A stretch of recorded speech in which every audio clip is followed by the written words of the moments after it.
All right. Hello, everyone, and welcome to today's Executive Roundtable, From Search to Solutions, How AI Agents Can Power Digital Commerce in 2025.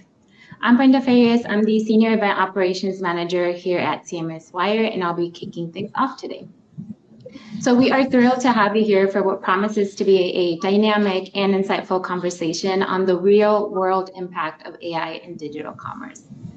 Today's session is made possible thanks to Lucidworks, a leader in search and discovery solutions that help some of the world's top brands deliver more personalized and powered digital experiences.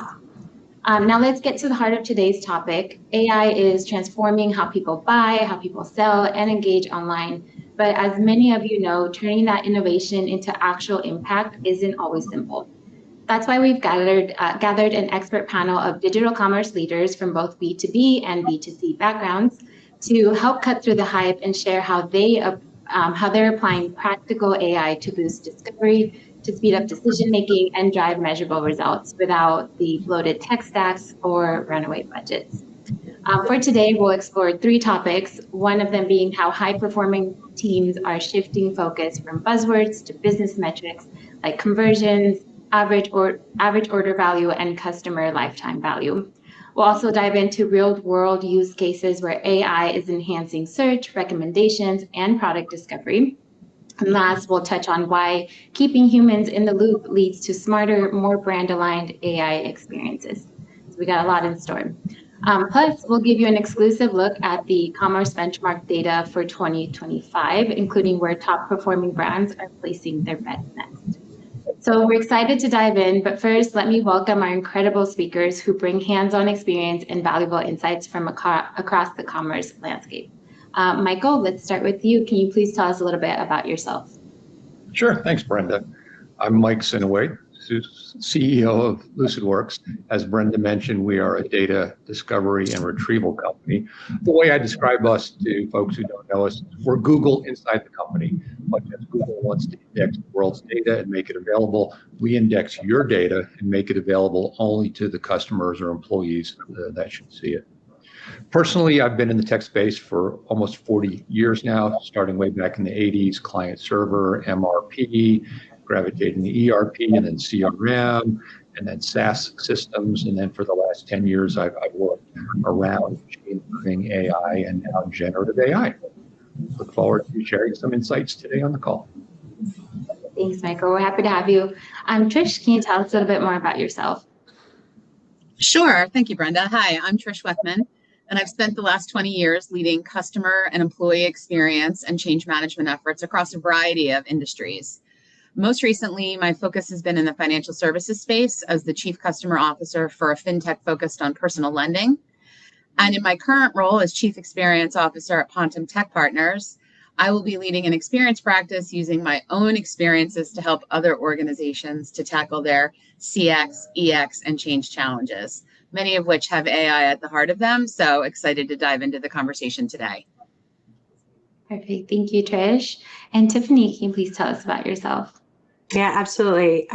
So first, thanks for having me today. My name is Tiffany Miller, and I've spent the last 25 plus years leading digital technology and product teams across both financial services and healthcare. In my previous role, I served as the head of digital technology at Fidelity Investments and sat on the board of a top 20 credit union where I helped drive and shape strategy around digital transformation and growth. Today, I coach executives and advise organizations on modernization and innovation, everything from overhauling legacy platforms to launching new products that drive market share and meaningful business outcomes. As a longtime technologist, much like Michael and Trish, AI is certainly a hot topic and always at the forefront of every conversation I feel like I'm having these days. So I'm excited to have this conversation with both of them and share some of our insights with everyone. Perfect. Thank you. So we have a lot to cover, so I'll stop talking, but just wanted to let our audience know that we are going to be taking questions throughout, and we'll have a Q&A session at the very end. So please visit that Q&A box on the top right-hand corner of your screen to add your questions. And also just jump in the chat, let us know where you're joining us from or what questions you have. And last but not least, there is also a documents tab. So there's a lot of good resources from Lucidworks in that docs tab. So please remember to check those out throughout today's event. And with that said, I'll pass things over to you, Tiffany, for the first topic. All right, thanks, Brenda. Why don't we kick things off by talking about outcomes? Because at the end of the day, AI isn't about hype, it's really about impact. Our first topic today is all about driving meaningful metrics, and that means focusing less on buzzwords and more on what really matters, things like conversions, average order value, and customer lifetime value. And so, as someone who's always been hyper focused on customer outcomes, I always like to say that, at Fidelity and the other work that I do, we never led with AI as the answer. We always started with identifying real friction points in the customer journey or operational bottlenecks a lot of the time, and then explored whether AI was the right tool to solve the problem. At Fidelity, and even now in my advisory work, we really focus on two guiding principles to ensure that any investment, especially in AI, was directly tied to business performance and long-term value.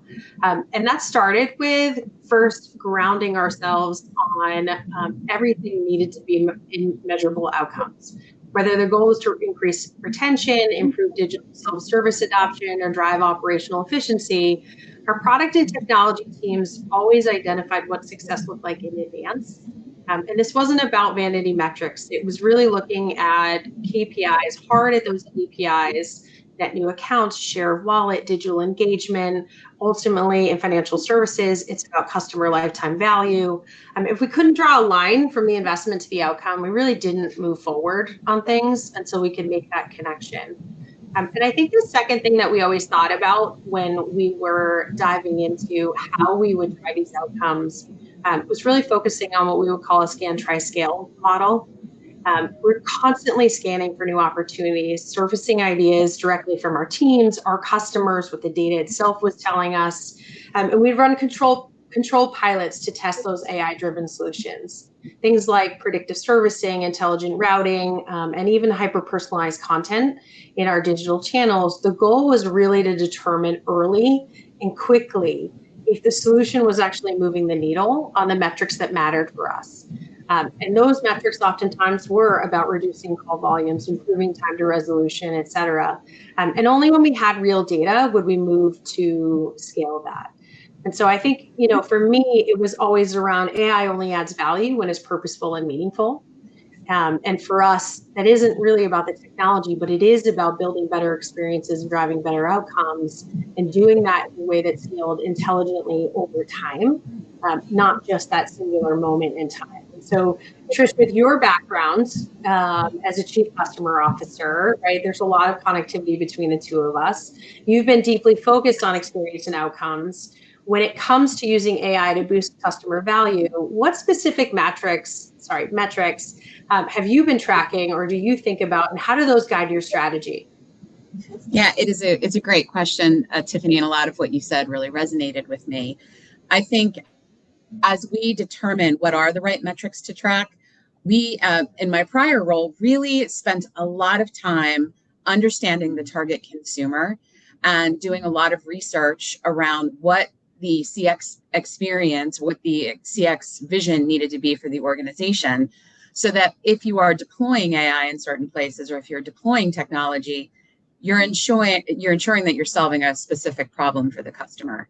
So in terms of the contact center, we're looking at a lot of the typical metrics that you see tracked in a contact center, average handle time and CSAT, but also utilizing AI to enable the agents differently than we have in the past. We started to find that we were also seeing a bump from an employee experience perspective. And being a deep believer in the connection between customer experience and employee experience, I got really interested in understanding, as we improve the experience for the agents, utilizing agent assist tools and ways to make the experience better for them, were we actually seeing outcomes on the agent side as well as on the customer side? And what we are seeing, and what I'm hearing from other folks that are approaching it this way as well, is that the more you enable those agents to have the information at their fingertips, to be able to answer questions quickly, to be able to really solve customer problems with one call as opposed to having to pass folks around, as you are able to do that and enable them and empower them to really serve the customer in a meaningful way, that is driving customer outcomes that we are then able to track with the other traditional CX metrics like NPS and CSAT. So we started out by thinking about how can we really think about some of these traditional metrics, but as we watch and learn and grow, we are seeing that it's having an impact on the employee experience as well, which has helped us to guide our strategy. I think it's really interesting that connectivity between customer experience and employee experience, and just how inexplicably they're tied and becoming more intermingled as the digital channels continue to evolve. Michael, from your point of view and the vantage point of Lucidworks, you work with both B2B and B2C brands. What kind of trends are you starting to see in how high-performing organizations are really using AI to drive business critical KPIs like long-term value and conversion rates? Well, the simple answer is they're deploying them fearfully and carefully. There is definitely a split between internal versus external use cases. So internally, for things like coding, for productivity improvement, for G&A cost reduction, companies are more willing to take a risk, deploy those tools. If an employee has a bad experience or if it hallucinates, it's not the end of the world. But companies are very fearful of making that same mistake externally with their customers. We work with several dozen clients where we've built pilots or prototypes, and in your scanned, try, scale scenario, they all scan, they all try, and then they are very cautious about deciding the scale, and they want to test it. They want to make sure it's bulletproof and then move forward. Now, the prototypes are showing real results. They're showing significant impact in engagement, significant impact in conversion, and then ultimately significant impact in revenue. But all of that doesn't matter if you make one highly public, highly embarrassing mistake, and that's what they're all wrestling with right now. And the state of the art is still kind of risky. So companies are being very careful, but they're all taking those first steps for sure. And then I think as they get more comfortable with the internal deployments, that'll impact the external deployments as well.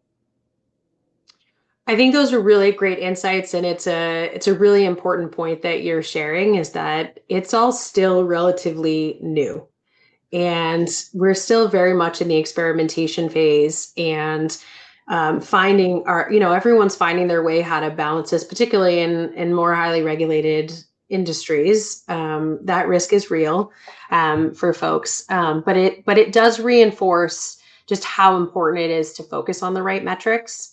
And how critical that is to really setting up the right foundation for success when it comes to AI. I'd like to shift us over to how AI is actually being applied, right? So you talked a little bit, we both talked about a little bit about scan, try, scale, and some, sort of some of the hesitation, even when you're seeing good results. But especially in the areas of search, recommendations, and product discovery, whether you're managing massive product offerings or you're servicing customers with evolving needs, AI really does play and has the opportunity to play a huge role in helping users find what they want, or even what they didn't know they wanted or what they needed much faster and more effectively. Michael, I'm going to start with you. From your experience, what are some of the most effective AI strategies you've seen that are enhancing discovery and delivering more relevant, personalized experiences to customers? Yeah, I'm going to reference a study we just completed, and there should be data from that study available in the documents. For 3 years now, we've done a survey of AI practitioners, people who build AI tools, deploy them, or use them.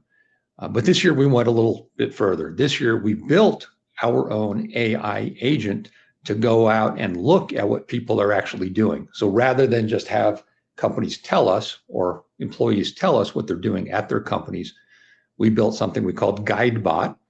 It leverages multiple AI models, goes out to B2C and B2B company websites and put them through its paces. It is amazingly persistent and inventive.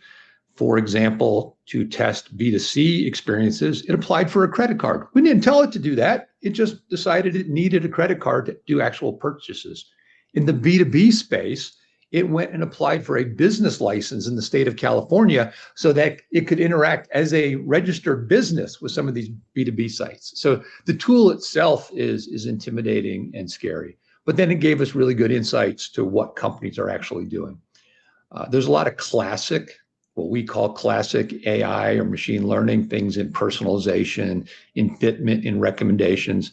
In terms of the newest tools in agentic AI, we're seeing about a quarter of the B2C and B2B companies adopting some type of guided selling, some type of capability where they're talking the customer through the sales interaction as if they were a concierge kind of salesperson. We're seeing only about 10% doing conversational commerce and only about 5% having a true kind of full service chatbot. It's early stages. We think about double the number of companies that are experimenting with those tools. But there's a really good data set now available, and I encourage folks to go to that document file and take a look at some of that information. We've sliced it up in 48 different business segments so you can compare yourself to your peer group.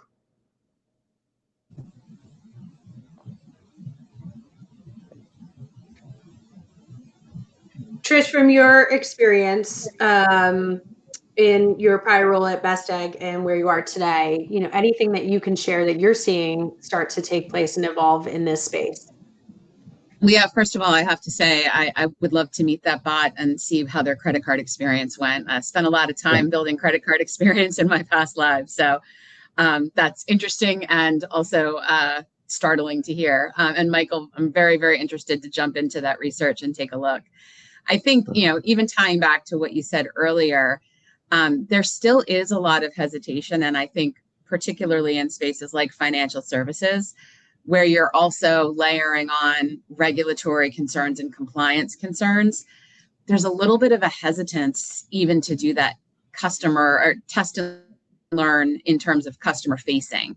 Where I feel like we've seen a little bit more progress is on the back end. Again, things like agent assist, even journey mapping, which is an area that my team is focused on.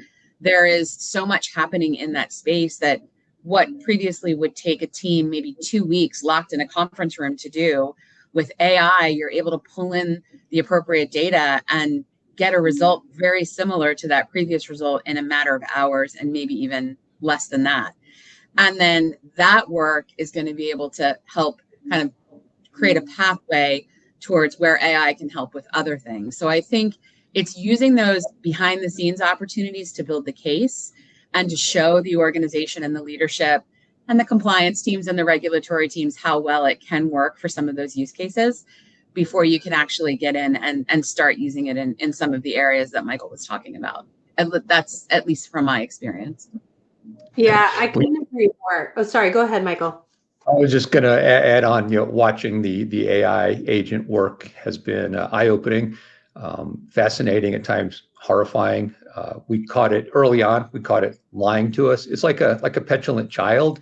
It decides it's going to do something or not do something. We saw it skip some steps and then said to the agent, "Why did you skip these steps?" And it was very apologetic, said, "Oh, I'm so sorry. I shouldn't have done that. And I shouldn't have lied to you when you caught me." I mean, they absolutely need supervision and guardrails because they do end up having a mind of their own. So, Tiffany, back to you. Yeah, it's coming from and spending my entire career in financial services and healthcare. These are the things that I find most fascinating, but also most frightening as we continue to dive deeper into the world of AI, right? And, on a positive side, it's been an interesting transition the last couple of years, kind of watching the evolution from really providing more recommendations on things and surfacing product to anticipation of needs is how I would describe it, right? And it's incredibly powerful tools at our disposal now that allow us to actually understand a customer intent, their preferences, and even moments of hesitation that they might be having, right? Based on both their macro behaviors, but also their micro behaviors, right? We can use that context now to really understand what their next best interaction might be. And I think it has incredible potential to continue to really change the end-to-end customer journey, and including that connection back to the employees and those that service customers, to really create robust interfaces and experiences and really adjust in real time as someone's actually trying to make decisions, because that is largely what they're trying to do, is make decisions. But it comes with some challenges in that. And I think some of the things that we do talk about often, but really need to emphasize as we move forward is that it can only be as smart as the data that we are feeding it, and making sure that we've got good data quality and infrastructure and hygiene practices on that. And then I touched upon it a little bit before. We're kind of entering this new realm, right? Michael, you talked about the hesitation. Trish, you touched upon it too. Yeah, it's not just a technology challenge that I think we're all facing. We're entering a realm of, it really is a shared responsibility across product and marketing and legal and the service teams. And how are we getting that alignment across all of them? Not just to make sure that we're not delivering fragmented or conflicting experiences, but that, at the end of the day, we're in the business of building trust with our customers, everyone to some degree, but particularly in healthcare and financial services. And how do you make sure that they're involved early enough in the process and in the modeling to understand that, for example, your bot is not going to open up a credit card on somebody's behalf without them knowing about it, right? And making sure that we understand kind of where that line is so that we're not eroding trust. We're continuing to build trust for people. And I think when organizations are getting that right, AI really becomes such a significant strategic enabler for them, and really driving that long time engagement. We've talked a lot about AI, how AI is enhancing discovery. We've talked about how powerful it is. I think the world right now is talking a lot about how it's replacing people. I don't tend to believe that. I think it's just another thing where we're going to really find our way in combining technology with human insight to create smarter, more balanced and aligned experiences. But like we've all said, we have to find our way in balancing AI with human oversight. And it's really key in ensuring that AI-driven interactions stay authentic, they stay trustworthy, and they stay aligned with your broader brand values. Trisha, I'm going to start with you. Given your work in financial services, and that at the core of any financial services is one's ability to trust their relationship and the dynamic they have with that partner, how do you build customer trust while also introducing AI, especially in experiences where compliance and empathy both matter? Yeah, it's a great question. And I think it's something that a lot of organizations are kind of struggling with right now, trying to figure out. I would say in my experience, one of the best ways that we are able to predict where technology is going to be meaningful is by doing deep research and understanding your customer, the customer that you're serving. What are the drivers? What are the problems that they're coming to you to solve? But also, what differentiates you from your competitors for them? And then how can you plug into understanding their needs and their priorities? How can you understand where to plug the AI in that it's going to be meaningful for them to solve problems? For example, at Best Egg, we spend a lot of time researching our customers to understand, again, what does the experience need to be for them? And some of the things that we learned was that ease and flexibility and guidance were important to customers. So having that information at our fingertips as we're building experiences, both in the servicing side for sure, but also across the customer's journey, we are making decisions as human beings about how to use the AI to enhance their experience. And when customers feel that you're listening to them and understand them, that starts to inherently build trust with your brand and with your organization.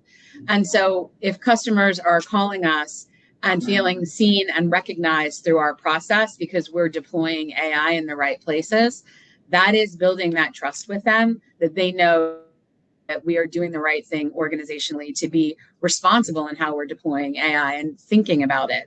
So for me, I think the human touch has been around deeply understanding and empathizing with the customer, ensuring that our employees are demonstrating that same level of empathy and understanding the customer. And then as we design these experiences, ensuring that we're taking what we know and what we've learned and utilizing that to make the smart decisions about where to deploy AI. I will say, Tiffany, there is still a lot of customer distrust around AI and replacing people. And, even at a fintech where people are thinking, oh, this is modern and, very technologically advanced, you still have customers that have hesitation when they hit an IVR. And when they can't get to a human being to solve a particular problem. And so again, it is all about knowing the segments of your customers, how they want to engage, and where it's going to be meaningful to make that experience easier for them, more flexible and more guided. I think that's a really interesting point. It's something that I always thought about often, still think about often, is that balance between how much are you able to surface that creates that seamless experience and allows people to be able to solve problems on their own, while also being able to show up in a moment that matters for them. And I think this is where AI gets really interesting in understanding the patterns and behaviors. And can we get smart enough to detect that this might be a moment that matters, that they're struggling, and interject the human side of things and the human element into it more proactively, where historically, I think we've all been in the business of let's try to avoid them actually calling, pick up the phone to talk to a human. And so I think we're at the cusp of really starting to flip some of that script and look at it from a little bit of a different lens, because we can now solve a lot of sort of the common everyday challenges that people are having, right? We can take those, off the phone centers. How do we start to leverage the people and the talent that we have who service our customers in a different way so that they can provide what a human can provide, which is that very empathetic, emotionally connected, understanding the relationship and the dynamic, understanding you as a much broader person and as a family. I don't think that we've really started to scratch the surface on that. I think it's going to be really, really interesting over the next couple of years as we start to understand the business case and the business value in maybe undoing some of the ways we've been doing things for a while in that. So I think there's lots to come in that'll be both really challenging and interesting for everyone. Tiffany, I can build on that for a second with a couple of examples, because I think what you said is so important. There is things that a customer doesn't feel like they need a human being to help them do, downloading a statement, changing a due date. Those things they're going to be much more comfortable with, an AI helping them or an AI doing it or even doing it themselves. But to your point, when a customer is in financial distress and they now need to be late with a payment and they need to find a solution on how they're going to make their payments, those are scenarios where they likely are going to prefer to talk to a customer. And if you put the AI in front of them to try to solve that for them, that breaks the trust immediately. Yeah. And so it is, again, to your point, that empathy still needs to exist. And you need to know the moments that matter. I love that phrase, to the customer, where the human being is going to be involved. So I jumped in, but I got so excited because I thought of those examples and it's just so aligned to what you're saying. Yeah, I could not agree more with you on that. And that's where I think these are now different kinds of use cases for AI, right? Where it's not AI solving the problem for you directly, but AI solving the problem that they can get you to someone who can. And that, very, very interesting. Michael, as you think about the conversation that we just had and some of the points that Trish brought in this, right? This is all driven by models behind the scenes. And we think about the modeling work that's going on. What have you seen work best for integrating human oversight into the AI systems? And where do you see brands maybe stumble or struggle a little bit with that? Yeah, what we've found to be very successful is to make sure the humans always have a say in the process. I'll start with a stumble example. Fortunately, it was not us, it was one of our competitors. One of the things our software does is it enables merchandisers to select the product assortment to put on the website, to promote certain products, to bury other products. And one of our competitors came out with a tool, AI-based, that automated all of that. And they were able to show empirically that the algorithms actually made better decisions than the humans in terms of optimizing conversion and revenue. And you know how many merchandisers bought that system? Zero, because who wanted to buy the system that replaced them in their job? We have similar capabilities, but what we always enable is the merchandiser to turn on or turn off those algorithms. So they can say, yes, I believe for this product line, for this brand, for this region, this algorithm is better than a human. Let it make the decisions. But it's the merchandiser's decision to give that power to the AI. And in certain circumstances, retain that power with the human. If you've got a fast fashion product or something very trendy, an algorithm is never going to replace the good taste and the judgment of a good merchandiser. And so the key is to always let the human control the ultimate decision. Yeah, that's a customer-facing example. We've also learned how to very carefully talk about these tools in terms of triggering employee fear and resentment. We talk about things like efficiency, and what we think about is, well, these tools will make people 10%, 20% more efficient. A lot of people, when they hear efficiency, think job cuts and layoffs. And so it's important to talk about AI tools that make existing employees more efficient rather than talking about making the entire company more efficient, for example, because everybody is on edge and everybody is hypersensitive. So just keeping a human in the loop, giving them the ultimate authority, recognizing that the word choice and the messaging is critical to how people either embrace or reject these tools. And I'm sure there'll be many more stumbles along the way, but we're learning with each deployment and with each new capability that's hitting the marketplace. Yeah, I think it's really interesting what you just said, and it's that cross section of making sure that you're embedding human judgment at key decision points, right? And as we're having this conversation, sort of the thing that kept surfacing for me in the back of my head is, human oversight isn't optional; it's really foundational in all of this, right? To Trish's earlier point about doing things that erode trust and confidence with customers. No one ever wants oversight to slow things down. That's never the intent of providing oversight in this. But we all do have a responsibility to make sure that we're continuing to build solutions that are compliant, that are actually explainable, and that are aligned with business goals and values. And so that really starts with being intentional about the choices that we are making. And right, the example that you shared about the bot that had better judgment than the humans, but nobody wanted it, right? There's that connection of sort of trust but verify a little bit in some of these conversations. And so how do you start, what do you put in place? What systems do you put in place? What governance do you have in place to be able to bring the experts, right? The legal teams, the compliance teams, the technology, the operations, the business, the product experts, kind of bring them in to make that judgment call on we are in the right place, or we maybe have gone too far with this, and we need to dial it back. It's just, all that it's just because you can doesn't mean you should.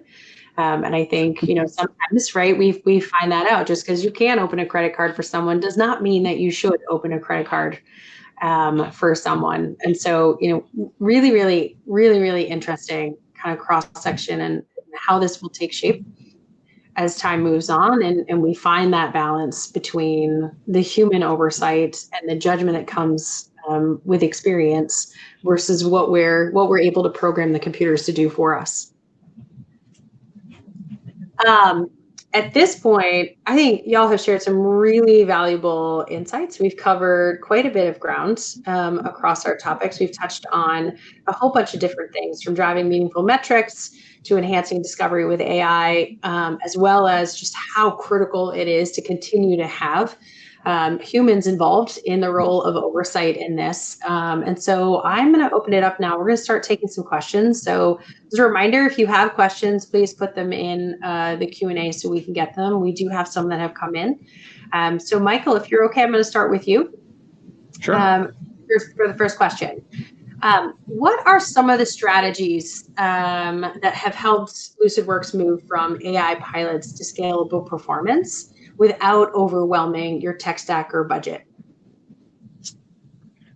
Well, I'll start with the budget aspect of that. Concerns about cost have been interesting to track over the last 3 years. 3 years ago, we all kind of thought these things would be free, right? ChatGPT was giving you a free account, as was Google and others, or then it was $19 a month to sign up.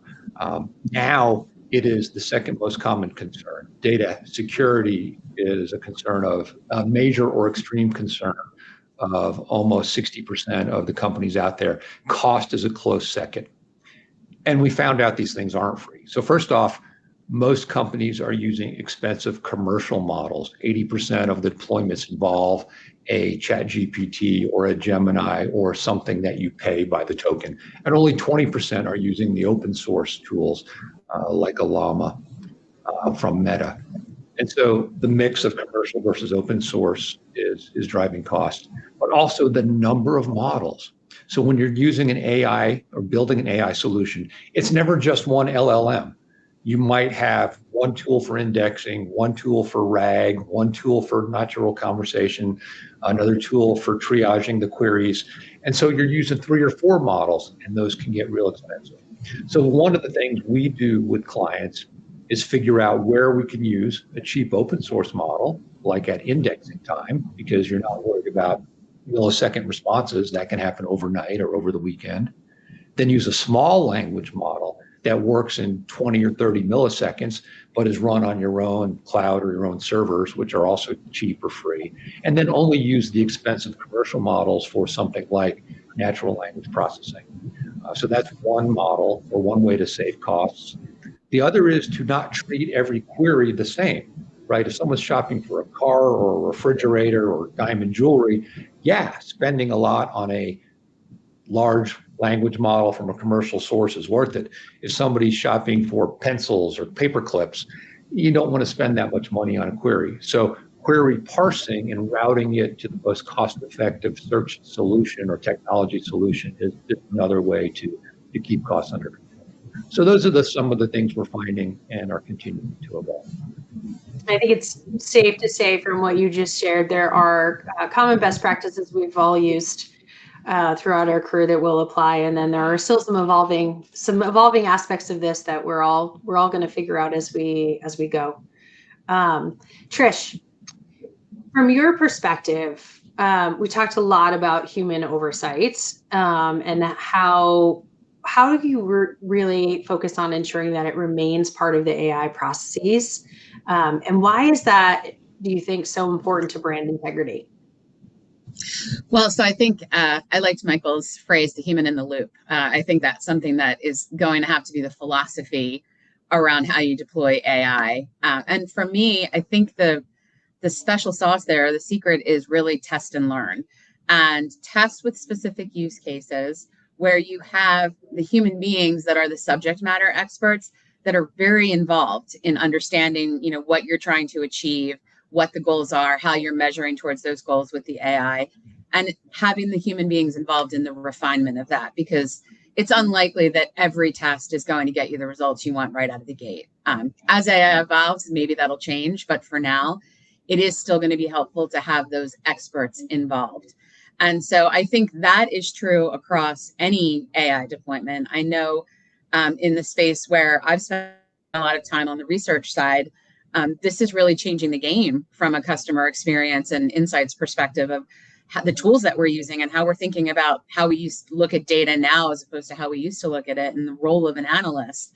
But as we are learning these different tools, and as Michael talked about, there's so many out there right now, there's so much available to test and learn with.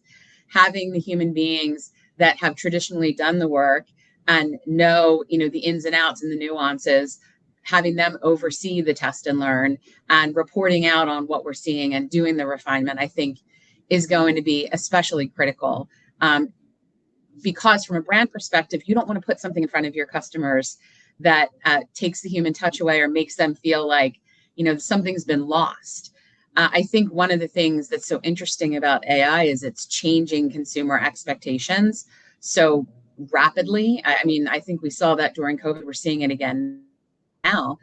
And so I want to make sure that, as those expectations are changing, we are defining, what we want our brand to be and what we want our brand to stand for. And we're using AI to enhance that or to elevate that, not to detract from it. One of the things that you just touched upon is just the evolution of customer expectations. And I think it continues to evolve faster than I think we all anticipated. And a couple of years ago during COVID, I think we probably all thought we've reached the pinnacle of how quickly expectations can adjust, and we were all wrong. with that, right, as AI continues to integrate in, it's able to, right, it's processing faster. And so expectations are continuing to change faster. Michael, as you look ahead to the rest of 2025 and into 2026 and beyond, what are you seeing that is maybe the most promising in terms of opportunities for AI investment in the commercial space? We're advising clients to exploit the hype. You've got C-suite executives demanding that AI gets deployed. You've got board of directors asking companies, encouraging companies, instructing companies to deploy AI, and they're willing to throw money at it. I'll go back to our data. What our data shows is that while there's a small portion of AI deployments, there's a lot of gaps still in some of the historical stuff. So for example, product availability. Companies are looking at AI to be able to do technical specification interrogation and go into design documents. Only a third of those companies have product availability on their website. So what we're saying is do one for them and one for you. The one for them is the AI for the board, the AI for the C-suite. Yeah, deploy that. But while you're doing that, add product availability to your website. Same thing with language. Only about half of the big retail companies have multiple language options on their website. So yeah, add natural language processing through AI. Go also add Spanish language and French and others. So one for you, one for them. We're telling clients absolutely embrace the hype, embrace the funding, but use it as a way to also fill some of the gaps. The models will continue to evolve at a breakneck pace. Whatever is the best model today, the best technology today, guaranteed will not be the leader next month or the month thereafter. So remain flexible. Do not get locked into one vendor, one source, one technology, but build an architecture that allows you to evolve. We like the analogy of a car with an engine. Build the car, the technology, the AI technology is the engine, be able to change that out as you go. And of course, in overused metaphor, data is the fuel, so you always need the data to power the engine in the car. But yeah, continue to have the flexibility to future-proof your capability.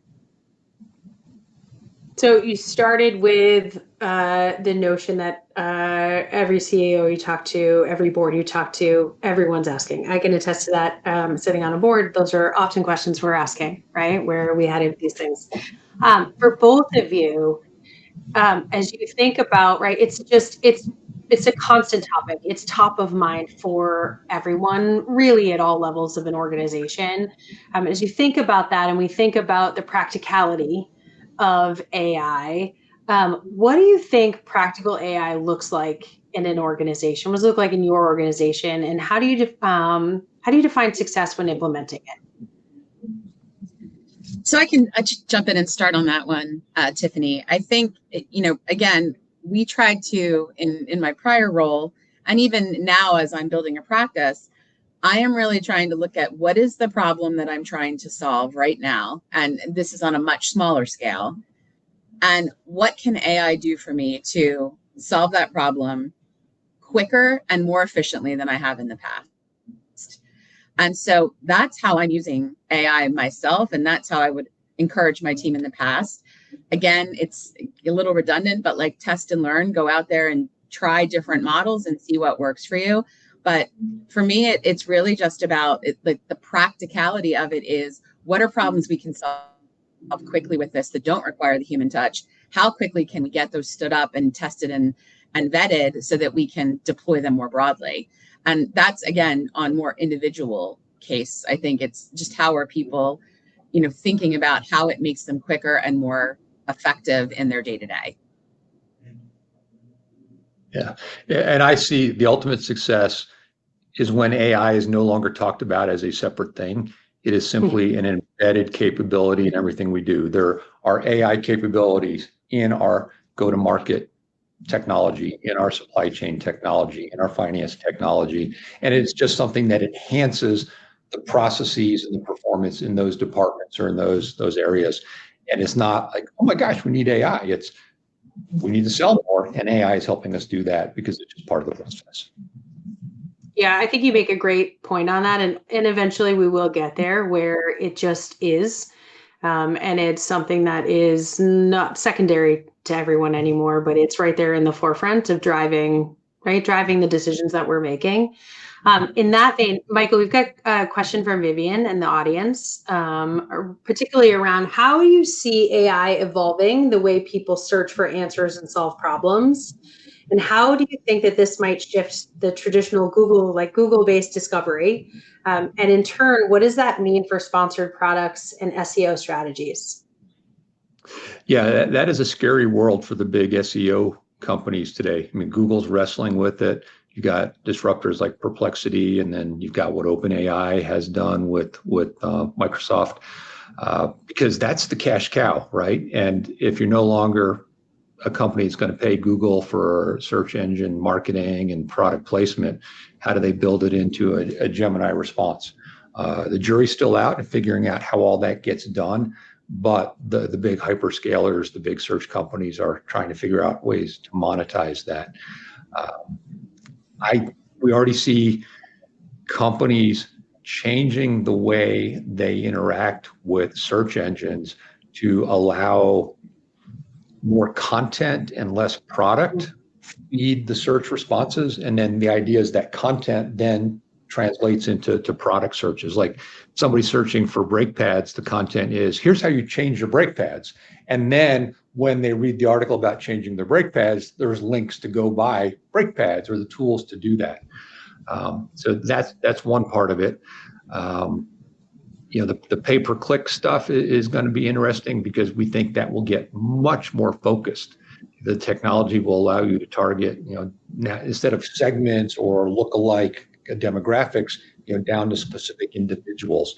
So you'll pay more, but you'll also get a higher response rate and conversion rate over time. But that's still an area that's, like everything else we've said, is very much in flux going forward. Trish, anything you'd add to that? No, I mean, I think Michael nailed it. I do think that, again, it kind of trues back to what we said before. Consumer expectations are changing so rapidly that, I think it's going to be a difficult challenge for businesses to keep up with both the consumer expectations and how the technology is evolving. I do think this is where change management is going to have to play a role too for businesses. You're going to have to bring along both your customers and your employees on that journey. Traditionally, I think change management has really been thought of as like this very time box thing for specific projects. And I think it is going to have to become a very big part of this conversation because, again, we are going to be introducing things quickly to both customers and employees and making sure that we are bringing them along on the ride. And utilizing AI in ways that make sense for both the customers and the employees is going to just be a critical thing that we need to think about on an ongoing basis. Yeah. We've talked a lot about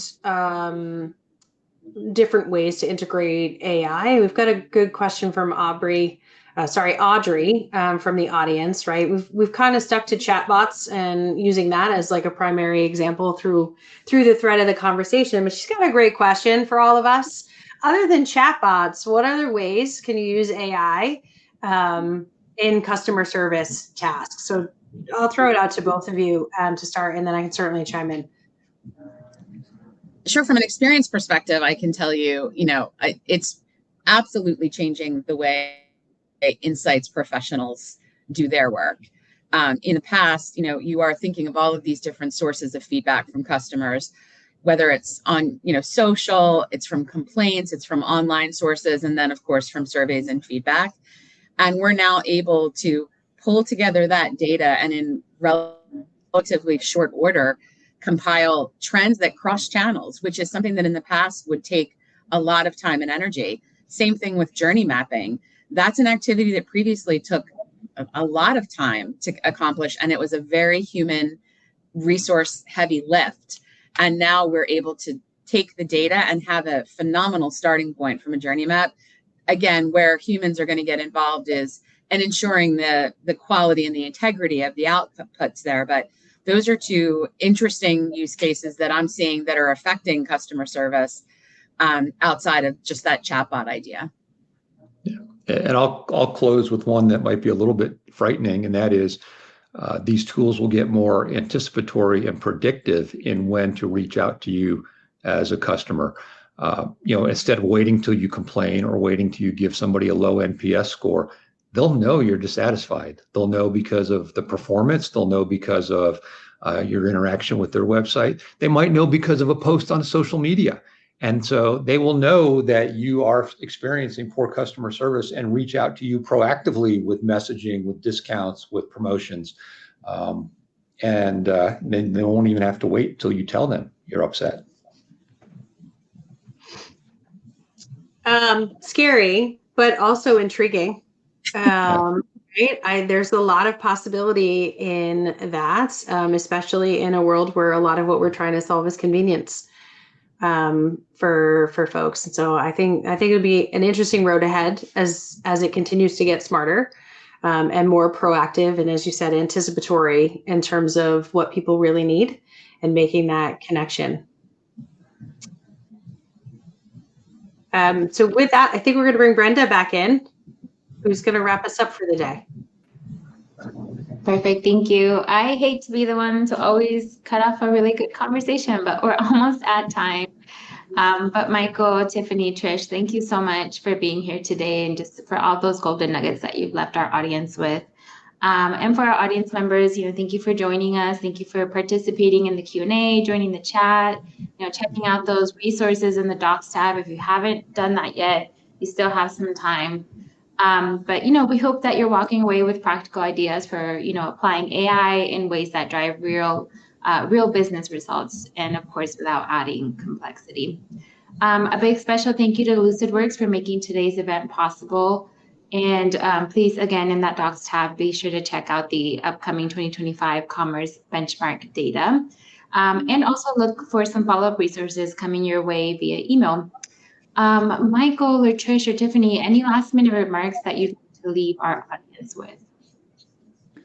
Just reinforce the encouragement to go to that Docs site. There is a lot of that great data I alluded to and much more from GuideBot, our AI market intelligence agent.